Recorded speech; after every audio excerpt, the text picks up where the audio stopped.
Insap, Inspirasi Sabda Gereja Kristus Raja Paroki Baciro.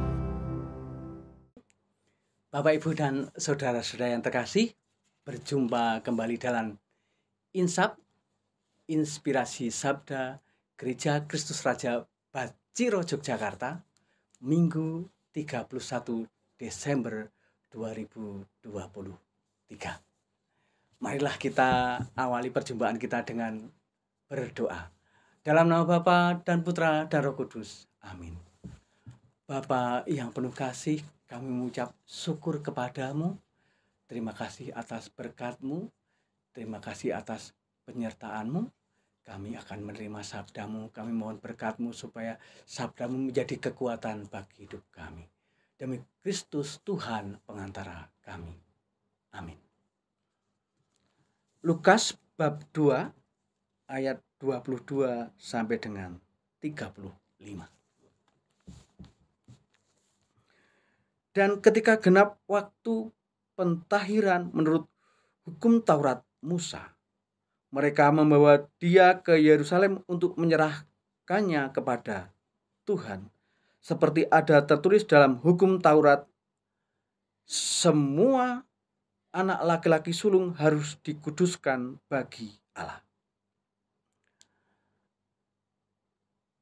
Dan untuk mempersembahkan kurban menurut apa yang difirmankan dalam hukum Tuhan, yaitu sepasang burung tekukur atau 2 ekor anak burung merpati. Adalah di Yerusalem seorang bernama Simeon.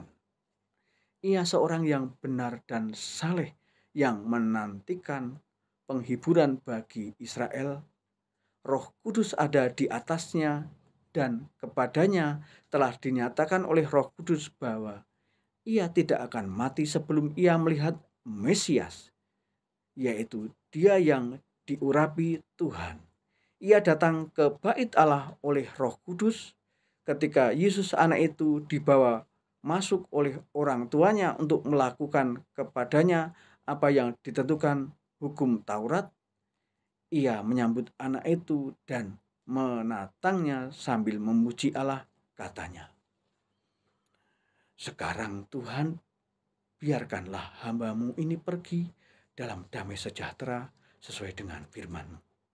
Sebab mataku telah melihat keselamatan yang daripadamu, yang telah Engkau sediakan di hadapan segala bangsa, yaitu terang yang menjadi penyataan bagi bangsa-bangsa lain dan menjadi kemuliaan bagi umat-Mu Israel." Dan bapa serta ibunya amat heran akan segala apa yang dikatakan tentang dia. Lalu Simeon memberkati mereka dan berkata kepada Maria, ibu anak itu, "Sesungguhnya anak ini ditentukan untuk menjatuhkan atau membangkitkan banyak orang di Israel dan untuk menjadi suatu tanda yang menimbulkan perbantahan. Dan suatu pedang akan menembus jiwamu sendiri supaya menjadi nyata pikiran hati banyak orang." Demikianlah Injil Tuhan. Terpujilah Kristus. Bapak, Ibu, dan saudara-saudara yang terkasih, sabda Tuhan pada hari ini meneguhkan iman kita bahwa Tuhan Allah sungguh sangat berkenan terhadap orang yang memberi persembahan yang terbaik bagi Allah. Ya, dalam hidup kita sehari-hari, ya kita sering pelit memberikan persembahan kepada Allah di gereja. Kita sering hitung-hitungannya. Ya, mungkin takut ya nanti kebutuhan kita menjadi tidak tercukupi. Ya, kita juga kadang masih berpikir ulang ketika akan membantu orang lain yang membutuhkan pertolongan. Ya, jangan-jangan nanti kebutuhan utama kita malah terganggu. Ketika ada tawaran untuk menjadi pengurus lingkungan atau pengurus di gereja yang tentunya harus melayani banyak orang. Banyak di antara kita yang menolak. Sibuk katanya. Takut keluarganya tidak terurus. Dan lain sebagainya. Sesungguhnya hari ini melalui kisah Ibu Maria dan Bapak Yosef, kita dapat belajar bahwa untuk Tuhan Allah, Ibu Maria dan Bapak Yosef mempersembahkan yang terbaik darinya, yaitu anaknya yang tunggal, yaitu Tuhan Yesus Kristus. Dan Tuhan Allah sungguh sangat berkenan kepada Bapak Yosef dan Bunda Maria, sehingga menganugerahkan banyak berkat kepada keluarga Bapak Yosef dan Bunda Maria.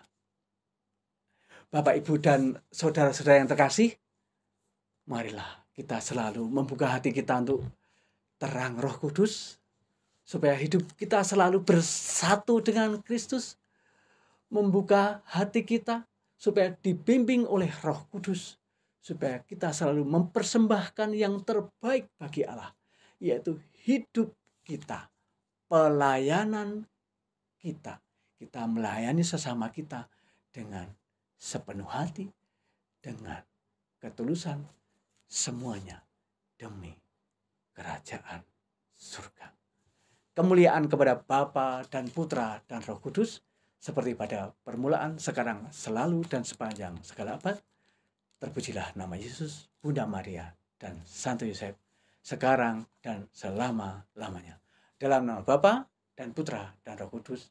Amin. Bapak, Ibu, dan saudara yang terkasih, terima kasih kita telah bersama-sama mendengarkan firman Tuhan. Semoga menjadi kekuatan bagi hidup kita. Selamat bekerja, selamat beraktivitas. Tuhan memberkati.